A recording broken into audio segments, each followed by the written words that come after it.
윤장원입니다. 창세기 29장입니다. 야곱이 길을 떠나 동방 사람의 땅에 이르러 본즉 들에 우물이 있고 그 곁에 양 세 떼가 누워 있으니 이는 목자들이 그 우물에서 양 떼에게 물을 먹임이라. 큰 돌로 우물 아귀를 덮었다가 모든 떼가 모이면 그들이 우물 아귀에서 돌을 옮기고 그 양 떼에게 물을 먹이고는 우물 아귀 그 자리에 다시 그 돌을 덮더라. 야곱이 그들에게 이르되 내 형제여 어디서 왔느냐? 그들이 이르되 하란에서 왔노라. 야곱이 그들에게 이르되 너희가 나홀의 자손 라반을 아느냐? 그들이 이르되 아노라. 야곱이 그들에게 이르되 그가 평안하냐? 이르되 평안하니라. 그의 딸 라헬이 지금 양을 몰고 오느니라. 야곱이 이르되 해가 아직 높은즉 가축 모일 때가 아니니 양에게 물을 먹이고 가서 풀을 뜯게 하라. 그들이 이르되 우리가 그리하지 못하겠노라. 때가 다 모이고 목자들이 우물 아귀에서 돌을 옮겨야 우리가 양에게 물을 먹이느니라. 야곱이 그들과 말하는 동안에 라헬이 그의 아버지의 양과 함께 오니 그가 그의 양들을 치고 있었기 때문이더라. 야곱이 그의 외삼촌 라반의 딸 라헬과 그의 외삼촌의 양을 보고 나아가 우물 아귀에서 돌을 옮기고 외삼촌 라반의 양떼에게 물을 먹이고 그가 라헬에게 입맞추고 소리내어 울며 그에게 자기가 그의 아버지의 생질이요 리브가의 아들 됨을 말하였더니 라헬이 달려가서 그 아버지에게 알림해 라반이 그의 생질 야곱의 소식을 듣고 달려와서 그를 영접하여 안고 입맞추며 자기 집으로 인도하여 드리니 야곱이 자기의 모든 일을 라반에게 말하매 라반이 이르되 너는 참으로 내 혈육이로다 하였더라. 야곱이 한 달을 그와 함께 거주하더니 라반이 야곱에게 이르되 내가 비록 내 생질이나 어찌 그저 내 일을 하겠느냐? 내 품삯을 어떻게 할지 내게 말하라. 라반에게 두 딸이 있으니 언니의 이름은 레아요 아우의 이름은 라헬이라. 레아는 시력이 약하고 라헬은 곱고 아리따우니 야곱이 라헬을 더 사랑하므로 대답하되 내가 외삼촌의 작은 딸 라헬을 위하여 외삼촌에게 7년을 섬기리이다. 라반이 이르되 그를 내게 주는 것이 타인에게 주는 것보다 나으니 나와 함께 있으라. 야곱이 라헬을 위하여 7년 동안 라반을 섬겼으나 그를 사랑하는 까닭에 7년을 며칠같이 여겼더라. 야곱이 라반에게 이르되 내 기한이 찼으니 내 아내를 내게 주소서. 내가 그에게 들어가겠나이다. 라반이 그곳 사람을 다 모아 잔치하고 저녁에 그의 딸 레아를 야곱에게로 데려가매 야곱이 그에게로 들어가니라. 라반이 또 그의 여종 실바를 그의 딸 레아에게 시녀로 주었더라. 야곱이 아침에 보니 레아라. 라반에게 이르되 외삼촌이 어찌하여 내게 이같이 행하셨나이까? 내가 라헬을 위하여 외삼촌을 섬기지 아니하였나이까? 외삼촌이 나를 속이시면 어찌 됨이니까? 라반이 이르되 언니보다 아우를 먼저 주는 것은 우리 지방에서 하지 아니하는 바이라. 이를 위하여 7일을 채우라. 우리가 그도 내게 주리니 내가 또 나를 7년 동안 섬길지니라. 야곱이 그대로 하여 그 7일을 채우매 라반이 딸 라헬도 그에게 아내로 주고 라반이 또 그의 여종 빌하를 그의 딸 라헬에게 주어 시녀가 되게 하매 야곱이 또한 라헬에게로 들어갔고 그가 레아보다 라헬을 더 사랑하여 다시 7년 동안 라반을 섬겼더라. 여호와께서 레아가 사랑받지 못함을 보시고 그의 태를 여셨으나 라헬은 자녀가 없었더라. 레아가 임신하여 아들을 낳고 그의 이름을 르우벤이라 하여 이르되 여호와께서 나의 괴로움을 돌보셨으니 이제는 내 남편이 나를 사랑하리로다 하였더라. 그가 다시 임신하여 아들을 낳고 이르되 여호와께서 내가 사랑받지 못함을 들으셨으므로 내게 이 아들을 주셨도다 하고 그의 이름을 시므온이라 하였으며 그가 또 임신하여 아들을 낳고 이르되 내가 그에게 새 아들을 낳았으니 그의 남편이 지금부터 나와 연합하리로다 하고 그의 이름을 레위라 하였으며 그가 또 임신하여 아들을 낳고 이르되 내가 이제는 여호와를 찬송하리로다 하고 이로 말미암아 그가 그의 이름을 유다라 하였고 그의 출산이 멈추었더라. 하늘에 계신 우리 아버지여, 이름이 거룩히 여김을 받으시오며 나라가 임하옵시며 뜻이 하늘에서 이룬 것 같이 땅에서도 이루어지이다. 오늘날 우리에게 일용할 양식을 주옵시고 우리가 우리에게 죄 지은 자를 사하여 준 것 같이 우리 죄를 사하여 주옵시고 우리를 시험에 들게 하지 마옵시고 다만 악에서 구하옵소서. 대개 나라와 권세와 영광이 아버지께 영원히 싸움나이다. 아멘.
오늘 함께 나눌 말씀은 잠언 17장 15절에서 17절의 말씀입니다. 악인을 의롭다고 하고 의인을 악하다 하는 이 두 사람은 다 여호와께 미움을 받느니라. 미련한 자는 무지하거늘 손에 값을 가지고 지혜를 사려 함은 어찌 민고. 친구는 사랑이 끊어지지 아니하고 형제는 위급한 때를 위하여 낳느니라. 아멘. 잠언 17장 후반부는 전반부와 동일하게 주제가 하나가 아니라 다양한 주제들로 만들어져 있습니다. 15절에서 이렇게 말합니다. 악인을 의롭다고 하고 의인을 악하다고 하는 사람. 이 사람은 두 사람 다 하나님으로부터 미움을 받는다고 이야기합니다. 이것은 마치 재판관이 재판장에서 재판하는 장면을 우리에게 보여주는 것 같습니다. 죄는 의롭다고 판단해서 풀어주거나 또 죄가 없는 사람에게 죄를 덮어 씌워서 유죄로 판결하는 이 의롭지 못한 재판관, 이 장면을 우리에게 보여줍니다. 어느 시대에나 갈등이나 다툼은 있습니다. 하지만 건강한 사회는 어떻게 구별되고 판별될 수 있을까요? 이런 다툼에서 얼마나 올바른 판단을 하는지, 얼마나 올바르게 의롭게 판단이 되는지가 이 사회의 건강함을 우리에게 보여주는 척도 중에 하나라고 할 수 있습니다. 그래서 신명기 25장 1절에 하나님은 이런 상황에 대해서 우리에게 이렇게 이야기해 줍니다. 사람들 사이에 시비가 생겨 재판을 청하면 재판장은 그들을 재판하여 의인은 의롭다 하고 악인은 정죄할 것이며, 의인에게는 의로움이 드러나고 그리고 악인에게는 그 죄가 드러나서 정죄하는 것, 그것이 재판의 기본 원리이고 그리고 가장 기본적인 가치입니다. 그런데 그렇지 않다는 것이죠. 하나님은 왜 잠언을 통해서 우리에게 이 재판장, 재판관, 이런 재판의 모습을 우리에게 보여줄까요? 이 믿음의 삶이 허공에 떠 있는 삶이 아니라는 것을 우리에게 보여주고 있는 것입니다. 우리의 믿음의 삶은 이 땅에 두 발을 딛고 서 있는 삶 가운데 일어나는 것입니다. 하나님은 하나님을 부정하고 부인하는 삶을 싫어합니다. 그런 사람들이 주님께 돌아오기 원하시죠. 하나님을 버리고 우상에게 가는 삶을 싫어하십니다. 이런 영적인 타락, 하나님은 너무너무 싫어하십니다. 그런데 거기서 멈추지 않습니다. 하나님이 우리에게 원하시는 믿음의 삶은 우리의 윤리의 영역, 도덕의 영역에도 포함된다는 것입니다. 하나님이 원하시는 믿음의 삶의 길은 그냥 교회 열심히 다니고 기도에 참석하고 성경 많이 읽고 거기서 끝나는 것이 아니라 의인을 의롭다고 이야기하고 악인을 악하다 이야기하며 제대로 정죄할 수 있는, 그리고 그 죄값을 치르도록 할 수 있는 것, 그렇게 삶 가운데 나타나는 것, 그것이 바로 우리가 살아내야 하는, 또 살아가야 하는 믿음의 삶인 것입니다. 악인을 의롭다고 하는 사람, 또 의인을 악하다고 하는 사람, 이 두 사람은 하나님의 기준과 가치로부터 벗어났습니다. 기본적인 사회의 가치와 기본적인 사회 정의를 망치는 사람입니다. 하나님이 이 사람을 미워한다고 말합니다. 여기서 미워한다는 표현은 그냥 싫다 이 정도의 표현이 아니죠. 밉다는 말은, 여기서 미움이라는 말은 토해내고 싶을 정도로 역겨워한다, 이런 뜻이 담겨 있습니다. 정말 극도로 혐오스러워한다. 내가 그렇게 정의를 구부러뜨리고 의인을 정죄하며 악하다 하며 죄인을 의롭다고 하는 그런 행태를 정말 내가 역겨워한다, 혐오스러워한다, 이렇게 하나님은 이야기하고 있는 것입니다. 그래서 우리가 이 말씀에서 배울 수 있는 것, 또 깨달아야 하는 것은, 내가 영적으로 삶을 살아간다, 믿음의 삶을 살아간다 할 때 윤리의 영역, 도덕의 영역을 포함한다고 하는 것입니다. 오늘 내 하루의 삶이 믿음의 삶이 되길 원한다면 우리의 영적인 모습뿐만 아니라 우리의 삶에서 의로움이, 하나님의 거룩함이 드러나야 하는 것이죠. 또 16절에는 이렇게 이야기합니다. 미련한 자는 무지하거늘 손에 값을 가지고 지혜를 사려 하면 어찌미냐, 이렇게 물어보고 있습니다. 지난 2007년도에 워렌 버핏이라는 사람과, 이 투자의 귀재라고 불리는 이 워렌 버핏이라는 사람과 점심 식사를 하기 위해서 지불한 돈이 얼마인 줄 아십니까? 한 미국의 투자 전문 투자가 가이스피어라는 사람이 7억 원을 들여서 이 워렌 버핏과 점심 식사를 했습니다. 이 식사를 하는 동안 세 가지의 교훈을 얻었다고 합니다. 제가 이 7억 원짜리 비밀을 여러분들에게 알려드리겠습니다. 첫째는 매사에 진실해라. 둘째는 아니라고 말하는 것을 어려워하지 말아라. 셋째는 좋아하는 것을 해라. 그러니까 점심을 먹는 동안 있었던 이야기들을 요약해보면 이게 된다는 것입니다. 7억 원짜리 대답입니다. 글쎄요, 7억 원이나 될까요? 모르겠습니다. 그런데 여기서 더 넘어서서 이 저스틴 선이라는 사람은 지난 2019년에 이 워렌 버핏하고 점심 식사를 하는데 얼마를 사용했는 줄 아십니까? 그 비용이 54억 원이 넘었습니다. 그 비용을 지불하고 이 한 사람하고 식사를 하길 원했습니다. 물론 이 돈들은 기부가 됐다고 합니다. 왜 사람들은 이렇게 많은 돈을 사용하면서 이 워렌 버핏을 만나고 싶어 할까요? 바로 지혜를 얻기 위해서입니다. 더 많은 돈을 얻기 위해서, 더 많은 수익을 창출하기 위해서 무엇을 해야 할지 그 지혜를 찾고 있는 것이죠. 그런데 잠언은 이야기합니다. 미련한 자는 무지하다. 그래서 손에 값을 들고 돈을 가지고 지혜를 사려고 하고 있는가? 왜 그러고 있는가? 현대인의 성경이 이렇게 번역해 놨는데요. 지각 없는 바보가 돈으로 지혜를 사겠다는 것이 얼마나 어리석은 일인가, 이렇게 번역을 해놨습니다. 이 돈을 주고 지혜를 사려고 한다, 두 가지 해석이 가능한데, 첫 번째는 미련한 자가 지혜 있는 사람에게 수업료를 지불하고 배우려고 하지만 그 내면이 미련해서 그 내면은 변화가 전혀 되지 않은 상황에서 그렇게 값을 지불한다고 해도 지혜를 가질 수 없다. 이런 해석이 있을 수 있습니다. 두 번째는 이 지혜를 세속적인 방법으로 돈으로 사려는 것은 미련한 짓이다. 이렇게 해석할 수 있겠죠. 어느 편이든 지혜는 돈으로 얻어지는 것이 아닙니다. 지혜는 어떻게 얻어지는 것입니까? 잠언 9장 10절에 보면 여호와를 경외하는 것이 지혜의 근본이요 거룩하신 자를 아는 것이 명철이니라 말씀하셨습니다. 하나님을 경외하는 것, 하나님을 바라보고 하나님을 온전히 알고자 노력하고 하나님을 예배하는 사람, 그 사람이 지혜로운 사람이 된다.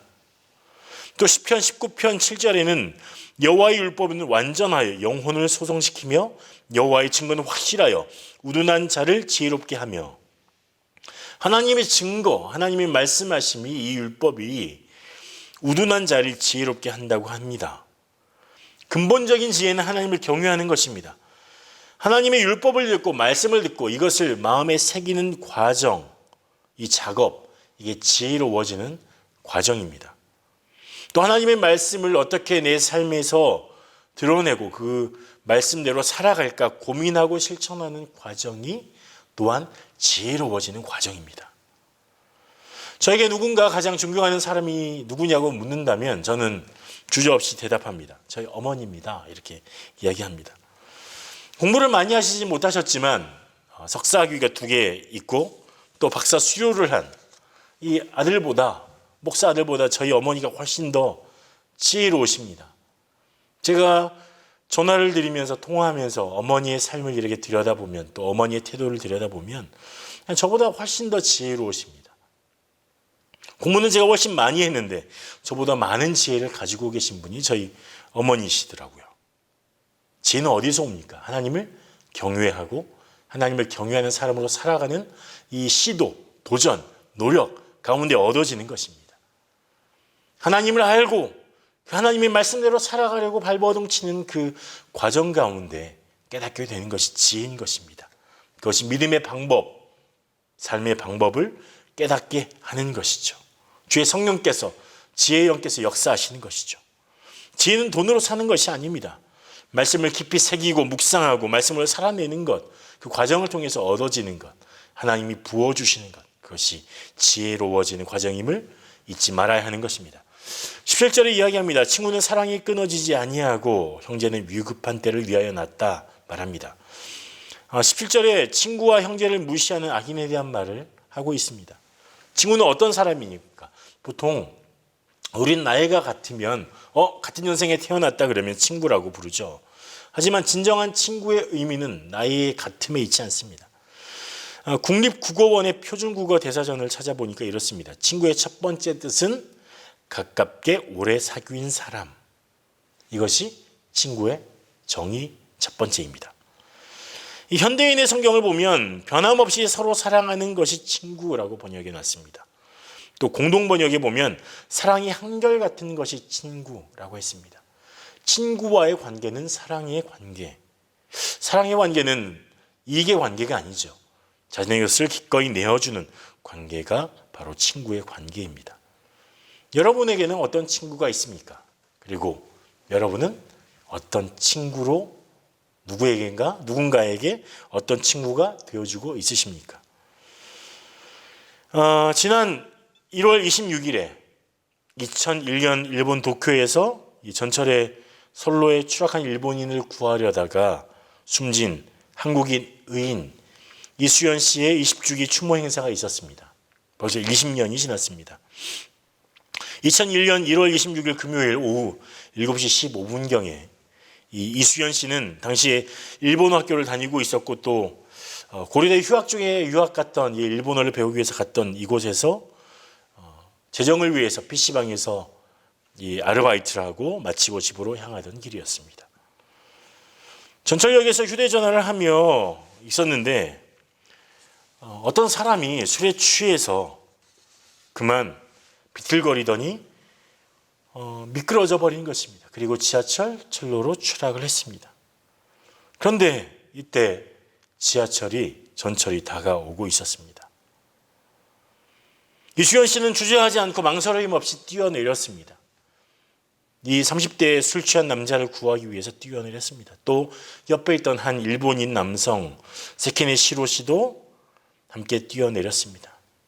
이 술 취한 사람을 선로에 올리려고 했지만 급하게 오던 이 전동차를 미리 피하지 못했습니다. 시속 70km가량의 속도로 달려온 전동차가 비상 브레이크를 밟긴 했지만 이 브레이크를 통해서 멈추기에는 그 거리가 너무너무 짧았습니다. 그래서 6개월 후면 귀국해서 고려대에 복학할 예정이었던 이 이수연 씨는 죽음을 맞이하게 됐습니다. 이 당시에 일본의 신문들은 이렇게 이 이수연 씨를 표현했습니다.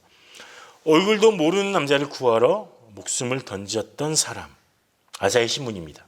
또 정의감이 강했던 사람, 일본과 한국을 맺으려던 계획은 꿈으로, 요미우리 신문의 표현입니다. 당신의 용기 잊을 수 없습니다. 마이니치 신문입니다. 친구가 아니라 모르는 사람을 위해서 자신의 목숨을 던진 사람. 예수님이 이렇게 말씀하시죠. 요한복음 15장 13절에 사람이 친구를 위하여 자기 목숨을 버리면 이보다 더 큰 사랑이 없나니. 사람이 친구를 위해서 자기 목숨을 버리면 이보다 더 큰 사랑이 없다. 친구는 사랑이 끊어지지 아니한다고 말했는데 주님이 바라보는 친구의 관계는 자기 목숨을 친구를 위해서 기꺼이 버릴 수 있는 사람이다. 그런데 여기 말씀합니다. 요한복음 15장 13절에 너희는 내가 명하는 대로 행하면 곧 나의 친구라. 그렇게 사랑하면 너희가 나의 친구가 되고 나는 이미 너희의 친구다. 주님이 이렇게 말씀하는 겁니다. 예수님은 우리를 위해서 자기의 목숨을 버리셨습니다. 그냥 사람이 사람에게 목숨을 버리는 것이 아니라 하나님이 자기가 만드신 피조물 사랑하는 사람을 구원하시기 위해서 하나님이 친히 비천한 인간의 몸을 입고 이 땅에 오셨고 그리고 뿐만 아니라 모욕과 멸시를 당하셨을 뿐만 아니라 자기 목숨을 내어서 대속물로 주셨습니다. 예수님이 진정한 우리의 친구가 되어주시고 또 우리에게 이렇게 요구하시는 거죠. 너희도 그렇게 사랑으로 기꺼이 내어주어라. 친구가 되어주어라. 말씀하시는 겁니다. 여러분들은 오늘 누구의 친구가 되어주고 있습니까? 그냥 어떤 이익을 위해서 또는 그냥 오래 알아왔으니까 그것으로 만족하는 친구가 되어주고 있습니까? 아니요. 그래서는 안 됩니다. 우리가 예수님의 친구가 되는 것은 기꺼이 내 목숨을 버릴 만큼 사랑으로 돌보고 섬기고 내어주는 것을 의미합니다. 오늘 여러분들은 그런 부르심을 받은 사람으로 하나님이 부르셨습니다. 이 말씀을 기억하면서 오늘 지혜로워진 사람은 누구인지 그리고 정말 주님의 지혜에 따라서 친구로 살아가는 것은 무엇인지 깨달으시고 주의 말씀 붙들고 그렇게 지혜롭게 또 친구로 살아가는 여러분 되시길 축복합니다. 함께 말씀 붙들고 기도하겠습니다. 하나님 말씀으로 지혜롭게 하소서. 또 지혜로움으로 내가 선 곳에서 사랑을 증거하는 사랑을 실현해내는 믿음의 사람이 되게 하소서. 함께 기도하겠습니다. 하나님 오늘 주의 말씀이 우리에 부어지고 그 부어지는 말씀 새겨진 말씀이 우리의 삶으로 사라져서 정말 하나님의 지혜가 우리에게 임하는 것을 그 풍성한 지혜로 우리를 덮어주시는 것을 하나님 우리로 경험하게 하시길 원합니다. 하나님 우리는 미련하고 우둔한 자입니다. 하나님 주의 성령께서 우리의 마음을 열어주시고 깨끗하게 하시고 하나님의 지혜를 우리에게 부어주셔서 여호와를 경외하며 사랑하며 그 말씀을 따라 살 때 그 풍성하게 부으시는 지혜를 알게 하시고 분별력을 주시고 명철하게 하셔서 세상 가운데 정말 사람들을 정말 온전하게 세워주는 지혜로운 사람 되게 도와주시옵소서. 또한 우리 주변에 있는 많이 연약한 사람들 주님이 죽기까지 우리를 사랑하셨고 우리의 친구가 되어주셨던 것처럼 우리 또한 그들의 친구가 되어주는 하나님의 사람 될 수 있도록 도와주시옵소서. 성령님 역사하여 주시옵소서. 예수님 이름으로 기도합니다. 아멘.